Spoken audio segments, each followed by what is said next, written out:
This was the view a little less than 3 hours ago as Frank Rubio, Sergei Prokopyev, and Dmitry Petelin gathered at the hatchway to their Soyuz MS-23 spacecraft and then floated inside, closing the hatches behind them to begin the process of preparing for an undocking from the International Space Station just 22 minutes from now to begin the journey home and complete a 371-day, 157 million-mile mission.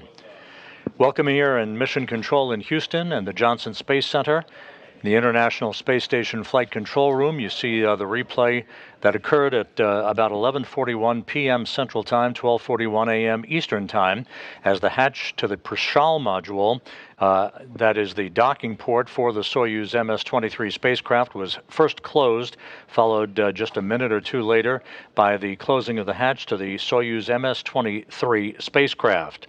The three departing crew members, Rubio, Prokopyev, and Petelin, are suited up in their Sokol launch and entry suits. They have completed leak checks on their suits and leak checks at the hatchway and the vestibule between the Soyuz spacecraft and the Prishal module that resides mated to the top of the MLM, the multipurpose laboratory module, the Naoka module, on the space-facing side, on the Earth-facing side of the Russian segment of the International Space Station. Once the crew members were on board, they began communications checks and systems checks with the flight controllers at the Russian Mission Control Center in Korolyov outside Moscow. You're looking right now at the scene here in the Space Station Flight Control Room here at the Johnson Space Center in Houston. On console at this hour is Flight Director Chris Dobbins. There's actually a loss of signal and a brief gap in communications capability to the International Space Station right now. We'll pick up communications a few minutes from now through our tracking and data relay satellite system. All of the undocking preparations have gone perfectly. The hooks on the ISS side of the docking interface with the Soyuz spacecraft, they were opened a couple of hours ago, and Soyuz leak checks, as I mentioned, were completed a short time ago, setting the stage for the undocking command that will initiate the opening of the hooks on the Soyuz side of the docking interface. The hooks will open or begin to open at 2:53 a.m. Central Time, 3:53 a.m. Eastern Time. It'll take about 90 seconds for those hooks to fully open, after which springs on both sides of the docking interface will push off against one another, allowing physical separation, the actual undocking itself, of the Soyuz spacecraft. The undocking will push away Soyuz at a rate of about 12 tenths of a meter per second. That opening rate will be increased through two separation burns of the Soyuz thrusters that will occur within minutes after the undocking itself. The undocking is scheduled at 2:54 and 30 seconds a.m. Central Time, 3:54 and 30 seconds a.m. Eastern Time. The two separation burns monitored by the Russian flight controllers at the Russian Mission Control Center outside of Moscow in the town of Korolyov will be followed by the deorbit burn itself.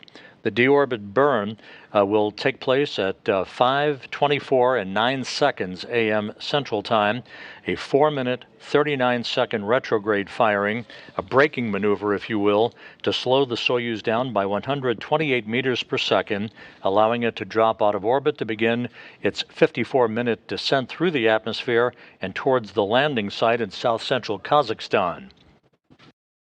Once the deorbit burn is complete, about 23 minutes later, there will be a pyrotechnic firing of the separation of the three sections of the Soyuz spacecraft, the module separation occurring at 5:51 and 58 seconds a.m. Central Time, 6:51 and 58 seconds a.m. Eastern Time. The modules will be separated, the orbital module, which is the top section of the Soyuz, the descent module, where the crew is strapped into their seats at this hour, that's the center section, and the lower section, which is the instrumentation and propulsion module. The only section that survives the heat of reentry, of course, is the descent module with the crew strapped on board, with Sergei Prokopyev, the Soyuz commander, in the center seat, flanked to his left by Dmitry Petelin, and to his right by NASA's Frank Rubio, the record holder for the longest single space flight in American history at 371 days, eclipsing the former mark of 355 days previously held by Mark Vande Hei.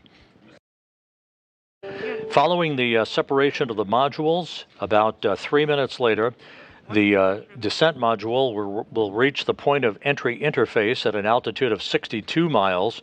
That will be the first traceable senses of gravity pulling at the crew members' bodies for the first time in 371 days.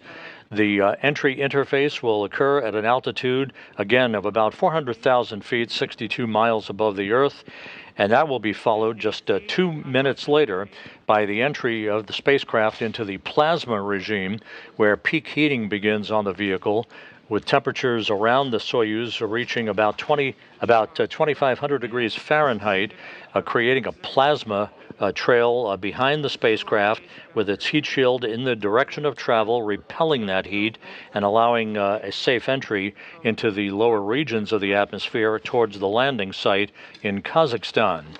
Once the vehicle exits the plasma regime, the crew will feel maximum G loads on their bodies, about 4 to 5 Gs, at an altitude of 22 miles above the Earth. That will occur at just after 6 a.m. Central Time, followed at 6:03 and 13 seconds a.m. Central Time by a command to open up the parachutes. That will be the final major milestone on the route home for the crew on board the Soyuz MS-23. Landing at the site, the typical site just to the southeast of the remote town of Zhezkazgan in Kazakhstan, is scheduled at 6:17 and 33 seconds a.m. Central Time, 7:17 and 33 seconds a.m. Eastern Time, which will be 5:17 p.m. at the landing site in Kazakhstan, just about an hour and 53 minutes before sunset.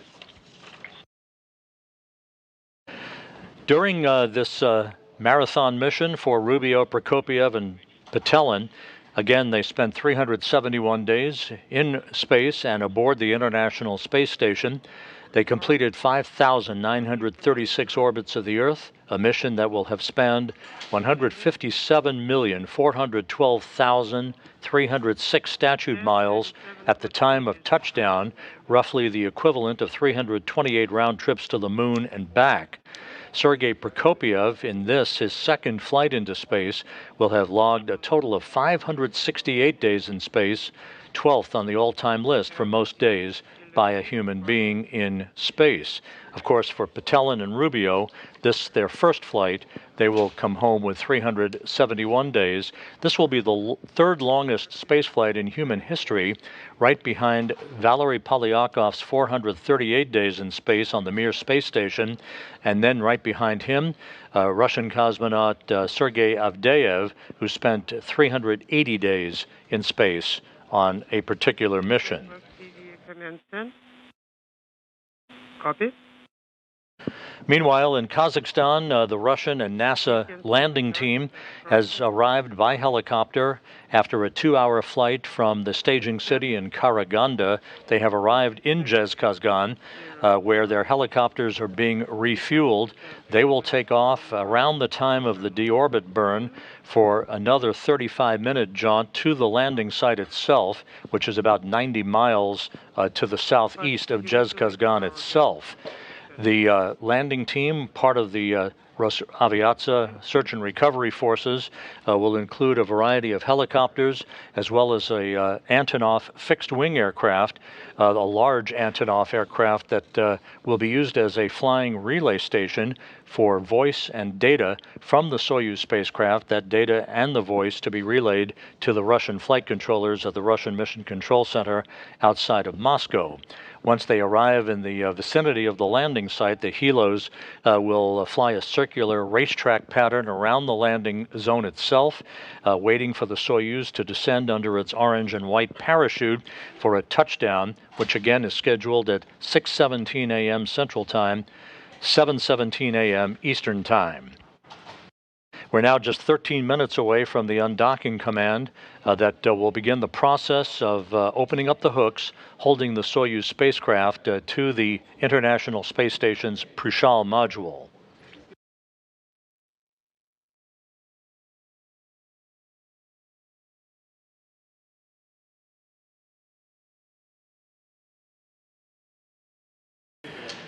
During his final press conference a few days ago, Frank Rubio reflected back on his time aboard the International Space Station, an extended stay on the space station by about 6 months from its original 6-month duration. Let's listen to what Rubio said during that news conference. This actually is my first mission, which is incredible at the fact that it just happened to last this long. And it's been a mixed emotional roller coaster to a certain degree because personally it was an incredible challenge and it was difficult. Professionally, it was incredibly rewarding. It's a huge honor, and it's a privilege to represent our office and our team this way. But overall, I think one thing that I've tried to do and hopefully have achieved, I certainly haven't done it perfectly, is just to kind of stay positive and stay steady throughout the mission. Despite the internal up and downs, you try to just focus on the job and on the mission and remain steady, because ultimately every day you have to show up and do the work. And up here in this very unforgiving environment, we have to do things right. Again, we have an incredible ground team that backs us up. But as much as possible, you try to bring your A game, because that's what the mission requires. Frank Rubio talking about his extended stay on the station, and this was the view last December 14th when the original Soyuz that Rubio, Prokopiev, and Patelin launched on, the Soyuz MS-22 spacecraft, sprung a leak of its coolant system. Its coolant was depleted, and that forced the Russian officials and engineers to prepare a replacement Soyuz, the Soyuz MS-23, that was launched unpiloted back in February as a replacement for this vehicle. The damaged Soyuz MS-22 was undocked and deorbited, unpiloted, for a landing back in Kazakhstan, where it was recovered by Russian officials.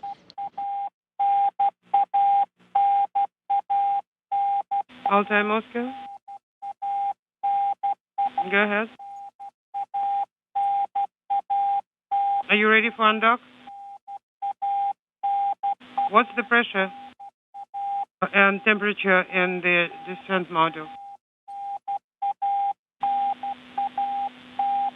Temperature 14.1, pressure unintelligible. So with the new Soyuz, the MS-23, all prepped, ready for undocking with the crew on board, again, Sergei Prokopiev, the Soyuz commander, is in the center seat of the descent module, flanked to his left by Dmitry Patelin and to his right by Frank Rubio. Just 9.5 minutes now until the undocking command is issued, and about 10.5 minutes until physical separation. Monitor the timing. Copy.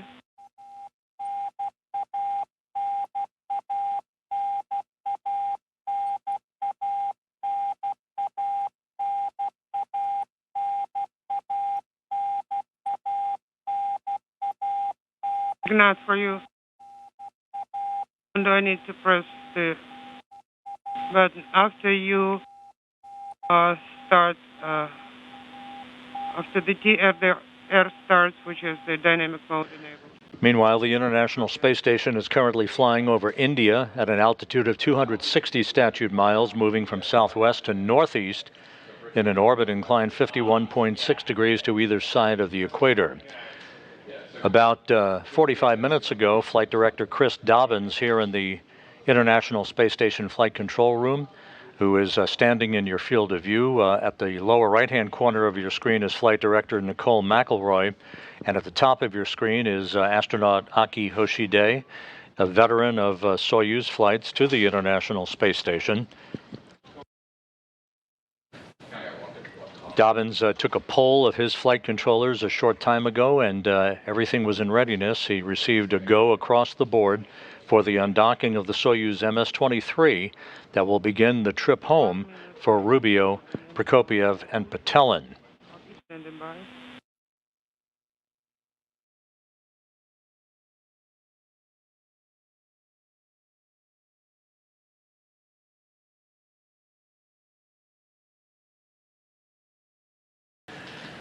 Now just 7.5 minutes until the undocking command is issued. The Russian flight controllers at the Russian Mission Control Center in Korolyov will give their final go about a minute before that undocking command is sent. Over the past couple of hours, the crew on board the Soyuz conducted leak checks of the docking interface between Soyuz and the Prishal module. They also conducted their leak checks of each of their Sokol launch and entry suits. Everything was checked out in good shape. Communications has been checked out. And again, the Rosaviatsa search and recovery teams, the NASA and Russian landing team, they are in the town of Zhezkazgan. Their helos are being refueled, and they'll be ready to take off for the landing site itself at the time of the deorbit burn, which is about 2 hours and 45 minutes from now. But first things first, and that will be the undocking of the Soyuz and the departure of Frank Rubio, Sergei Prokopyev, and Dmitry Petelin. We approach in the During the time that they spent on orbit of more than a year in space, this departing crew saw the arrival of 15 visiting vehicles and the departure of 14 visiting vehicles. Their spacecraft, moments from now, will be the 15th vehicle to depart the station during Expedition 69 during their time on orbit. 58, respectively in both. Copy.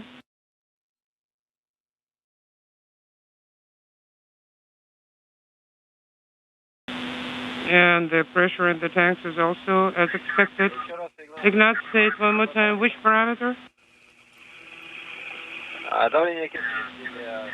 Locks in section 112.18.5 and second 18.1, fuel 17.4 and 17.1. Copy. Proceed your prep steps for undock. Включаю фото.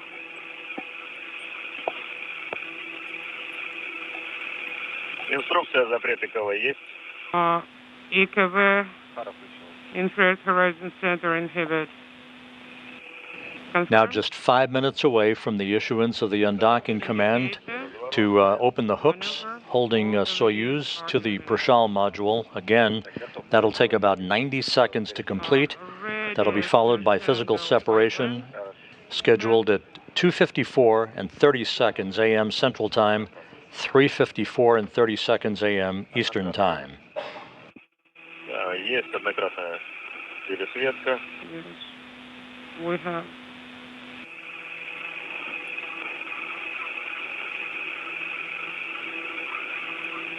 AGC mode. One time.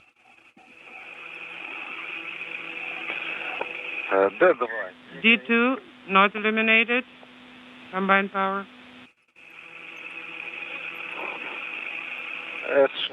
And now, as the International Space Station flies over southwestern China, a view of Soyuz MS-23 poised to depart the International Space Station just about 5.5 minutes from now.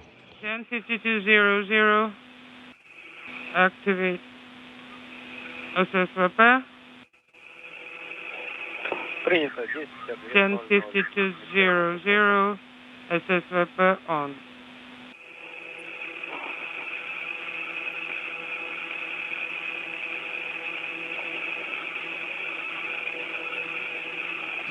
A good view of the three-sectioned Soyuz spacecraft. At the very top of your screen is the instrumentation and propulsion module with the solar arrays deployed. The center section is where the crew is strapped into their seats. That's the descent module, the only component that survives the heat of reentry to bring the crew home. And at the very top of the Soyuz, mated still for another couple of minutes to the Prishal module, that's the orbital module. Once physical separation occurs, the thrusters on the Soyuz will fire in two separate separation burns to open a separation rate from the International Space Station to an ultimate distance of about 90 miles from the station for the deorbit burn later this morning.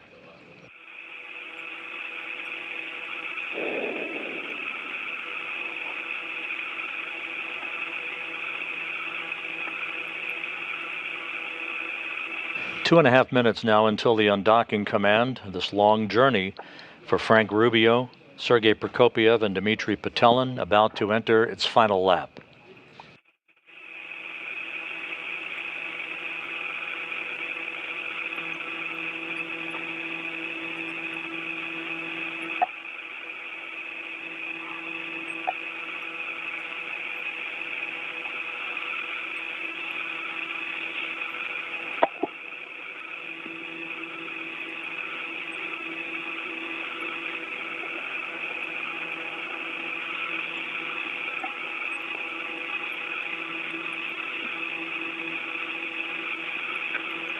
Подготовил D7.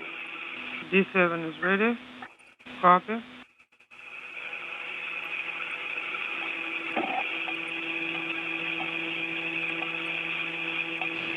Now just 90 seconds until the issuance of the undocking command. This is the view from the external camera on the Soyuz MS-23.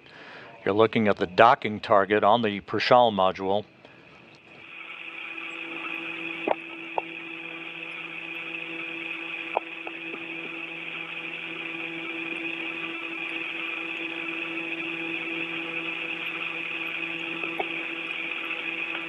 Подходит время 10:52.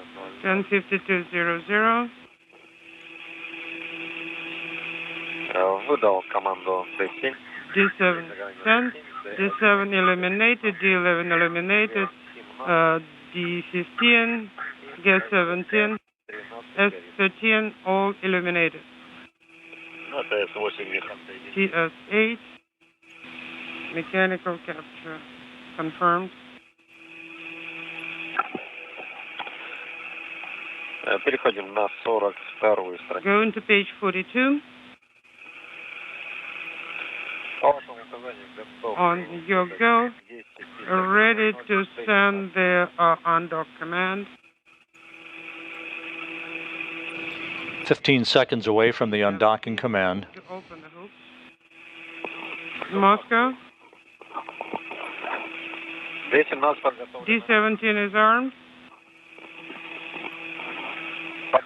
We're approaching the T-undock. 10:52:00. Sending D17. Hooks are open.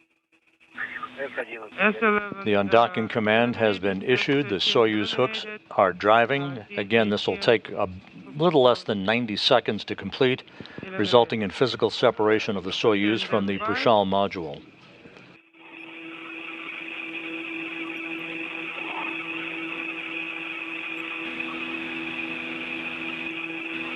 Monitoring the separation. There are no debris.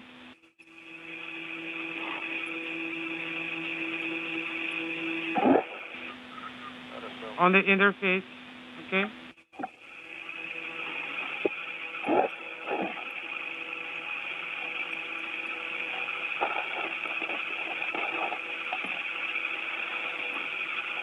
Just about 30 seconds until physical separation.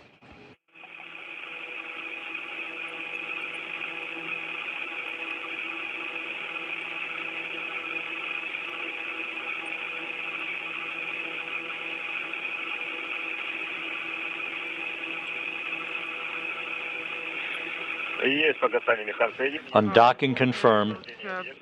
Physical separation confirmed at 2:54 a.m. Central Time, 3:54 a.m. Eastern Time, as the International Space Station flew over southeastern Mongolia. Frank Rubio, Sergei Prokopyev, and Dmitry Petelin have departed the complex that has been their home for over a year.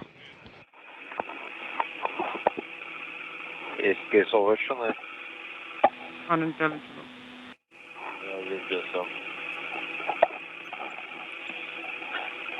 Next up, in about 2.5 minutes, the first separation burn to increase the opening rate between the Soyuz and the station. That'll be an 8-second burn of the Soyuz engines Please repeat, Ignat. with an opening rate of about 0.53 meters per second.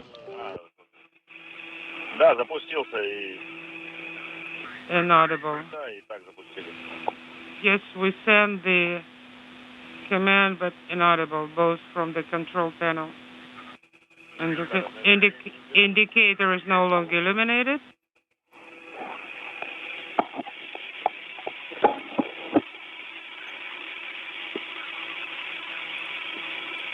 A very smooth, clean separation by the Soyuz MS-23, a great view as it flies over Mongolia. On board, Frank Rubio, Sergei Prokopyev, and Dmitry Petelin, wrapping up 371 days in space and the third longest space flight in human history. Firing in manual mode.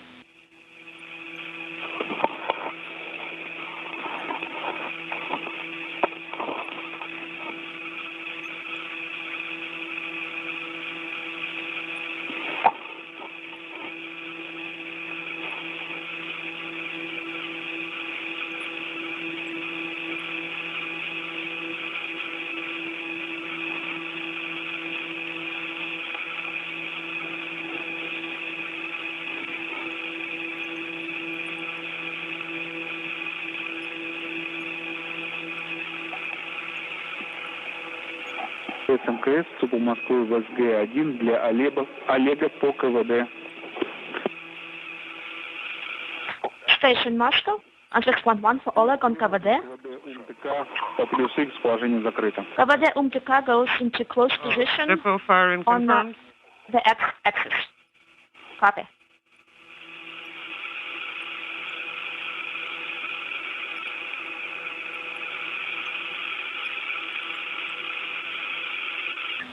Ten seconds.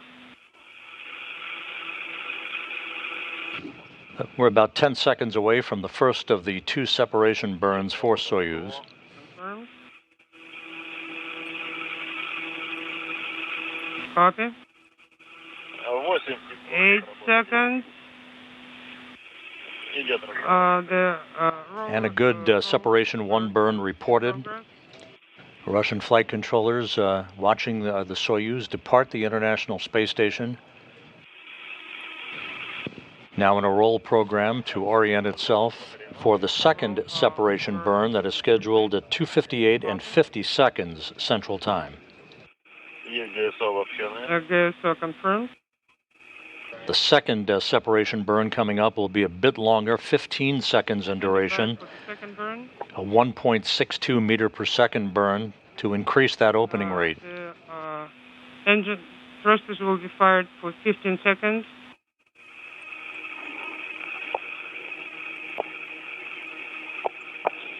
Uh, 10 секунд. 10 seconds before the burn. No, did you say 10 or 15 seconds of firing? 15, okay.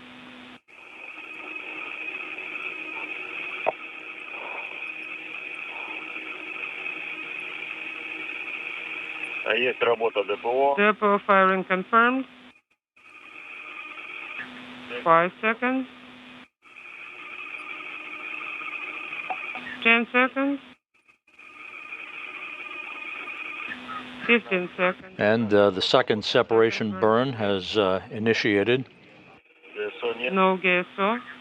and is complete after 15 seconds. Two good separation burns from the Soyuz as it begins to accelerate away from the International Space Station, undocking occurring on time at 2:54 and 30 seconds a.m. Central Time, 3:54 and 30 seconds a.m. Eastern Time, as the Soyuz and the International Space Station flew 260 miles over Mongolia. Okay, stand by. Заключительная операция сделана. Noise, can't copy. This view now from the Soyuz external cross-haired engineering camera as it begins to quicken its departure away from the International Space Station. Так, В-18 выдаем, правильно? Okay, shall I send V-18? Yes, go ahead. Okay, визир причал off.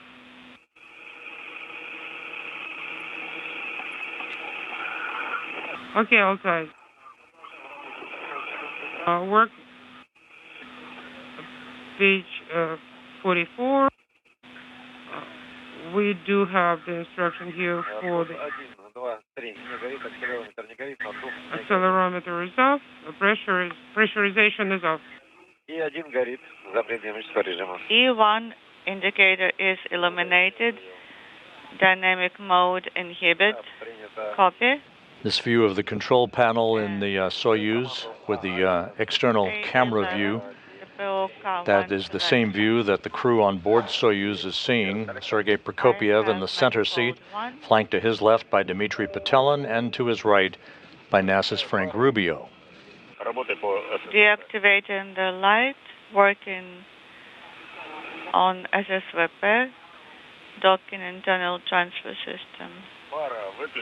Light is off, OFF. ССВП. Now SSVP, docking and internal transfer system. Выдаю D8 команду отключения ССВП. SSVP to off, D8 command, D11, D17 not illuminated, and G17 not illuminated. KDU parameters 158, 1 and 2.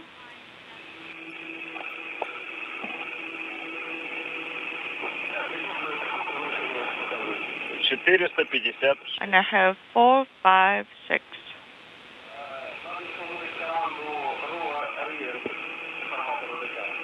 Перехожу в РОДК. Going to RODK. Manual attitude control with a digital loop.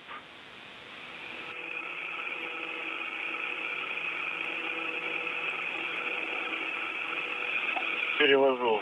Включаю команду orient. Okay, sending the command arrow orient. Принято, рут убираю. Транспортная.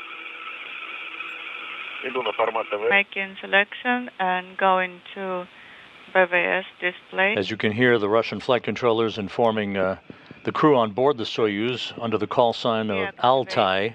The TV system. Altai is Sergei Prokopiev's call sign, named after the mountainous region in Russia located in southern Siberia. 1103. Those commands are updating parameters for the upcoming deorbit burn that will take place just a few hours from now. That deorbit burn scheduled at 5:28 or 5:24 and 9 seconds. 5:24 and 9 seconds a.m. Central Time, 6:24 and 9 seconds a.m. Eastern Time. Принято по 48. Copy page 48.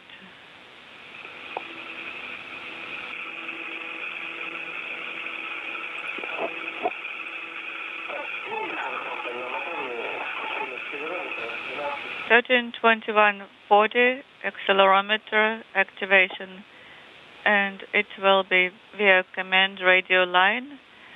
And now you may prepare Принято. to work per page 48. You may rest for a few short moments. At this point, the crew will have a bit of free time as they prepare for the deorbit burn and their ultimate descent back into the Earth's atmosphere. So how is it going? Well, it's not the first time. Но это раз был больше. Это лучше. Well, it's going even better.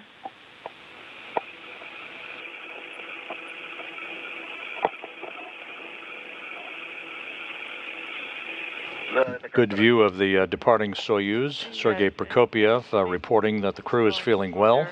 Everything in good shape on board the MS-23. This spacecraft was launched back in February, unpiloted, made an automated docking to the International Space Station as the replacement for the damaged Soyuz MS-22 spacecraft that incurred a coolant leak back in December of last year, rendering it unusable for the crew to return to Earth in.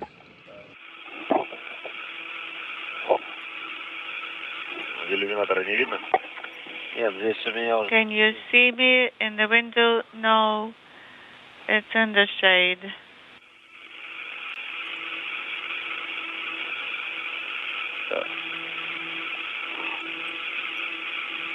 На ТС-4 загорелся признак спуск.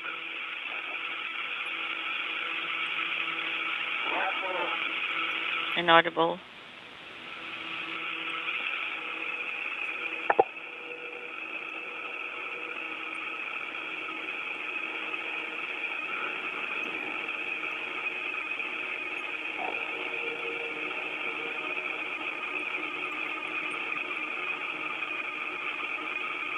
Так, Сергей, ну ты считаешь, что камера GoPro работает, да?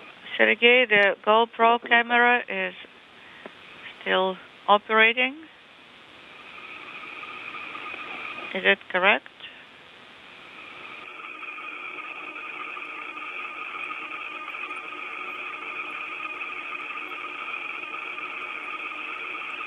As the Soyuz undocked from the International Space Station, the NASA and Russian landing team, embedded with the Rosaviatsa search and recovery forces, are taking a breather at the airport in Zhezkazgan, which is the intermediary staging site. The NASA Russian landing team flew by helicopters from Karaganda to Zhezkazgan a couple of hours ago. Those helicopters have been refueled and will take off in sequential fashion for the landing site to recover Rubio, Prokopiev, and Patelin. The helos will be wheels up around the time of the deorbit burn, which again is scheduled at 5:24 and 9 seconds a.m. Central Time, 6:24 and 9 seconds a.m. Eastern Time.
You're looking at a live view from a balcony camera at the Russian Mission Control Center in Korolyov outside of Moscow.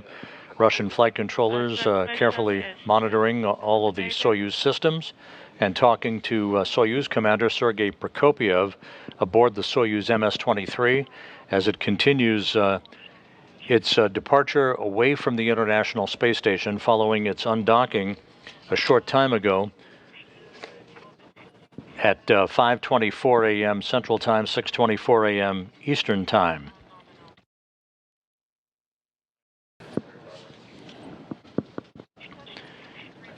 The undocking that occurred a short time ago was nominal. Everything went by the book.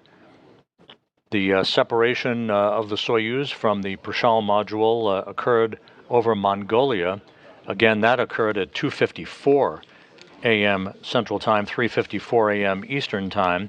That was followed just a few minutes later by a pair of separation burns from the Soyuz thrusters to increase the opening rate between the Soyuz and the International Space Station that will culminate in a distance of about 38 kilometers away from the International Space Station for the deorbit burn that is scheduled at 5:24 and 9 seconds a.m. Central Time, 6:24 and 9 seconds a.m. Eastern Time.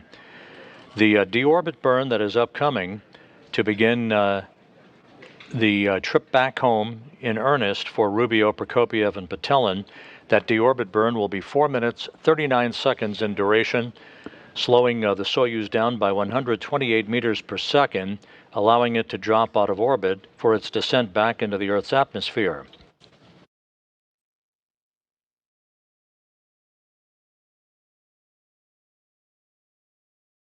"27 minutes after the deorbit burn, pyros will fire to enable the three sections of the Soyuz to separate from one another.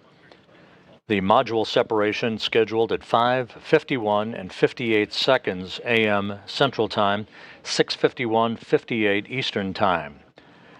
The only portion of the Soyuz that survives with the crew on board is the descent module, the center section.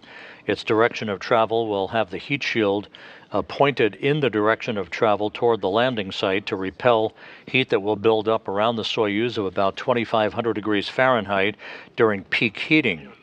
The Soyuz will hit the top of the Earth's atmosphere, the point called entry interface, at an altitude of about 100 kilometers or 62 miles in altitude at 5:54:51 Central Time, 6:54:51 Eastern Time. Temperatures around the spacecraft again will build at that point. They will enter into a regime of plasma that will be generated around the spacecraft, ionization, if you will, that should prevent communications from being conducted between the Soyuz and flight controllers in Korolyov outside of Moscow. That plasma regime will last for about 5 minutes or so. They will emerge from the plasma regime and have maximum G loads building up on their bodies of about 4 to 5 Gs during their descent into and through the atmosphere.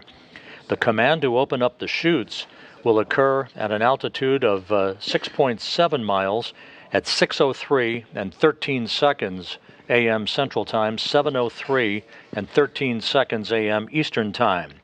This parachute deployment sequence that you'll be seeing later on this morning is triggered by a pressure sensor at an altitude of 41,000 feet. At this point, the main parachute cover is jettisoned by pyros and springs, pulling out 2 extraction chutes, which in turn pulls out the drogue chute and in turn pulls out the main chute. This takes about 20 seconds for all of this to happen.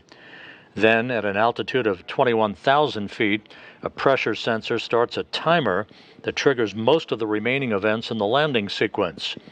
At an altitude of just 18,000 feet, the commands will be issued to jettison the heat shield. That's about 3 minutes after the parachutes are deployed.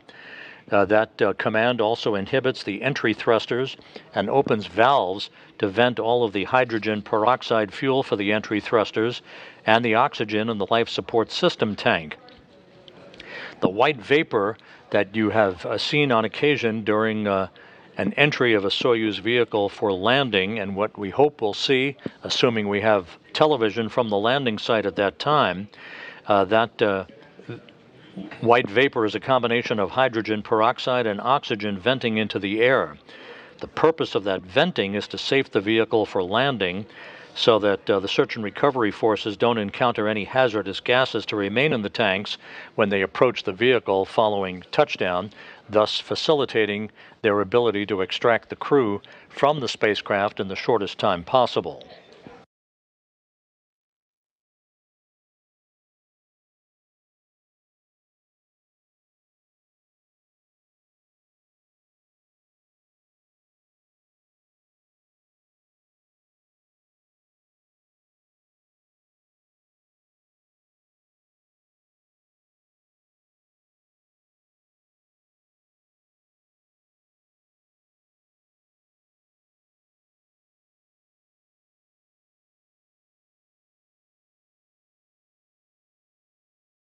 So to recap, the undocking of the Soyuz MS-23 spacecraft occurred on time at 2:54 and 30 seconds a.m.